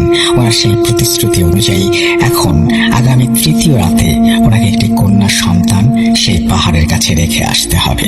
এই বিষয়টা উনি যতবার ভাবছেন ততবার ওনার বুকের ভেতরটা যেন তীব্র জ্বালা করে উঠছে। এই বিষয়টা সত্যি তখন বড় কাকির সাথে শেয়ার করেন। এটা শোনার সাথে সাথে বড় কাকি হাও মাও করে কেঁদে ওঠেন। তিনি কোনোভাবে রাজি না তার সন্তানকে পাহাড়ের ওখানে রেখে আসতে। ওদিকে স্ত্রীর কান্নাকাটি দেখে আর বড় কাকার নিজের মন থেকে সম্মতি না পাওয়ায় এক সময় কাকা সিদ্ধান্ত নেন উনি স্বপ্নে দেয়া প্রতিশ্রুতি ভঙ্গ করবেন। উনি করেনও তাই, কিন্তু কে জানতো ওনাদের ভাগ্যে কি লেখা আছে। বাচ্চা জন্ম নেওয়ার 4র্থ দিন রাতে বড় কাকা স্বপ্নে দেখেন সেই অবয়বটি আবারও তার স্বপ্নে এসে বলছে, তুই তোর ওয়াদা ভঙ্গ করেছিস, তুই আমাকে প্রতিশ্রুতি দিয়ে সেটা রাখতে পারিসনি।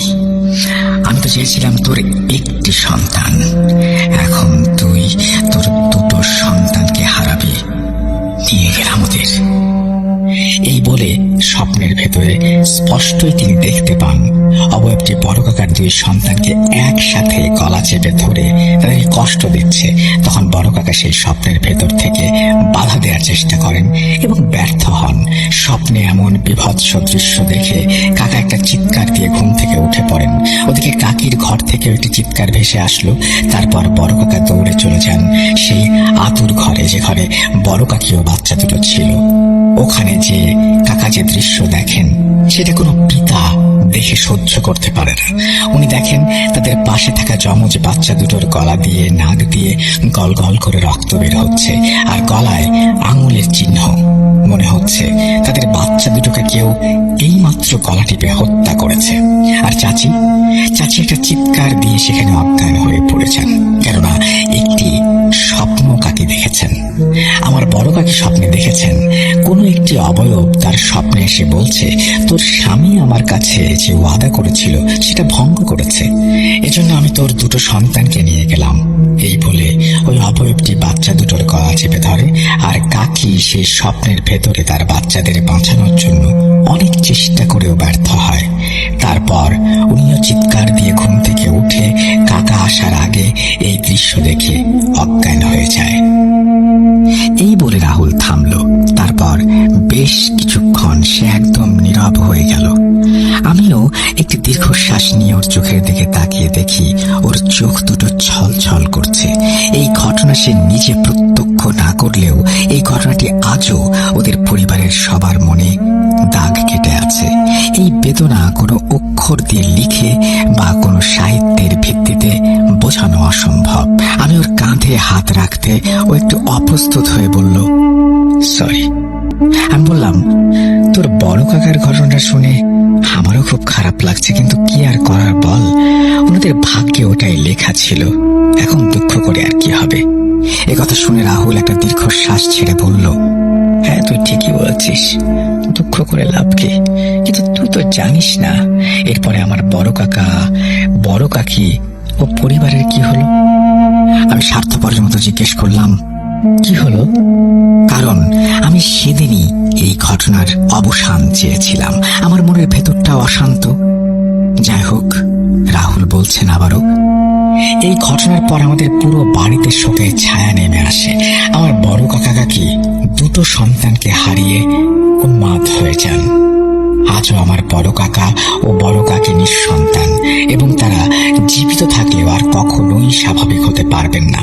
ওদিকে আমার দাদু ও দাদি ওদের ফুটফুটে 2টো নাতির এমন নির্মম পরিণতি দেখে সেদিনের পর থেকে আরো অসুস্থ হয়ে পড়েন, এবং 1 মাসের ভেতর সুস্থ হয়ে প্রথমে দাদি মৃত্যুবরণ করেন, এবং তার পরের দিন আমার দাদু অসুস্থ হয়ে মৃত্যুবরণ করেন।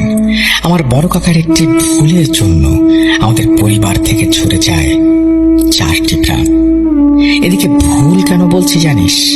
আমার ওই চাচাতো বোন 2টো মারা যাওয়ার পরে আমাদের বাড়িতে একজন লামা সাধুকে নিয়ে এসেছিল দাদু ও দাদির অসুস্থতা ও বড় কাকাকির পাগলামি ঠিক করার জন্য। তারপর তাকে সবকিছু খুলে বলা হয়।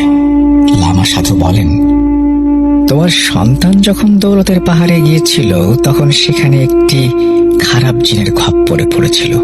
ওই জিনটি কোনোভাবে জেনে যায় তোমার ছেলের যমজ বাচ্চা হবে। তখন সে স্বপ্নে এসে একটি সন্তান চাইতে থাকে। তোমার ছেলেও বোকার মতো রাজি হয়ে যায়। তোমার ছেলে কি জানে না জিন এই পরিণতি কত ভয়ঙ্কর দিকে নিয়ে যেতে পারে? সে যেহেতু প্রতিশ্রুতি দিয়ে ফেলেছিল, তখন ওই জিন তোমার নাতিদের হত্যা করার লাইসেন্স পেয়ে যায়। ওই দৌলতের পাহাড় হচ্ছে একটি পবিত্র জায়গা। ওখানে যে কেউ যদি মানত করে তবে সেটা সে পেতেও পারে। তার মানে এই না যে সেখানে কিছুর বিনিময়ে কিছু দেয়া হয়। এই বিষয়টা তোমার ছেলে বুঝতে পারেনি। কি আর করার, ভাগ্যে যেটা ছিল সেটাই হয়েছে। এখন তোমার ছেলে ও পুত্রবধূ, তাদেরকে ভালো করা সম্ভব নয়, কেননা তারা মানসিকভাবে ক্ষতিগ্রস্ত এবং আঘাতপ্রাপ্ত হয়ে পাগল হয়ে গেছে। আর তোমরাও মানসিকভাবে ভেঙে পড়েছ। তোমাদেরও সুস্থ হওয়ার কোনো উপায় আমি দেখছি না।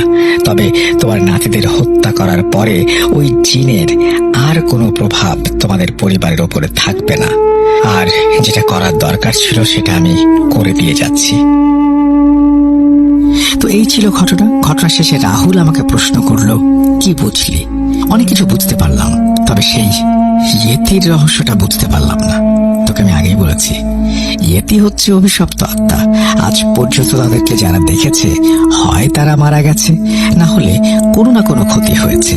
কিন্তু এই ঘটনার সাথে ইয়েতির কি সম্পর্ক? তবে শোন, ইয়েতি মূলত তারা যারা লামাদের অভিশাপে খারাপ আত্মা, যেটা তোদের ভাষায় বলে জিন, ওই জিন থেকে ইয়েতিতে পরিণত হয়। ওরা অভিশপ্ত আবার উপকারী। তোর কোনো বিপদ হলে বা তুই মুমূর্ষ অবস্থায় থাকলে ওরা তোর সামনে এসে দেখা দেবে। কিন্তু প্রশ্ন হচ্ছে, এই উপকারটা কি? উপকারটা হচ্ছে এমন একটা কিছু যার মাধ্যমে সতর্ক করা হয়, আর অপকার হচ্ছে ওরা অভিশপ্ত বলে ওদেরকে যে দেখে তার সর্বনাশ হয়। মূল ব্যাপারটা হচ্ছে আত্মাদের অভিশাপ দিয়ে ইয়েতিতে পরিণত করেন এই লামারা। আমি প্রশ্ন করলাম রাহুলকে, এই লামারা কেন এই অভিশপ্ত আত্মাদের অভিশাপ দিয়ে ইয়েতি বানিয়ে রেখেছে? এই প্রশ্নের উত্তর রাহুল আমাকে দেয়নি। সে বলল, আমাকে ক্ষমা করো বন্ধু, এটা অত্যন্ত গোপন একটি বিষয়, যেটা আমি জানি আবার অনেক কিছু জানি না। ঘটনা শেষে ইয়েতির বর্ণনা যেটা আমি পেয়েছি, সেটা কি আসলে সত্যি নাকি কোনো কাল্পনিক কাহিনী? এই ব্যাপারটা বিশ্বাস এবং অবিশ্বাস করাটা আসলে অনেক কঠিন। তবু আমি বিশ্বাস করি বলেই ঘটনাটি লিখে পাঠালাম। বাকিটা আপনাদের ব্যাপার। প্রচন্ড গরম এবং কর্মব্যস্ততার জন্য ঘটনা লেখার আগ্রহ হারিয়ে ফেলেছি। তবে আপনাদের ও লিসেনারদের ভালোবাসার টানে হলেও আমাকে লিখতে হবে, ঘটনা সংগ্রহ করতে হবে। জানি না কতটা সাজিয়ে লিখতে পারলাম। ঘটনাটি ভালো লাগলে পড়ে শোনানোর অনুরোধ রইল। এই বলেই তিনি তার ঘটনা শেষ করেছেন। মেহেদী হাসান, আপনাকে অনেক ধন্যবাদ এই ঘটনাটি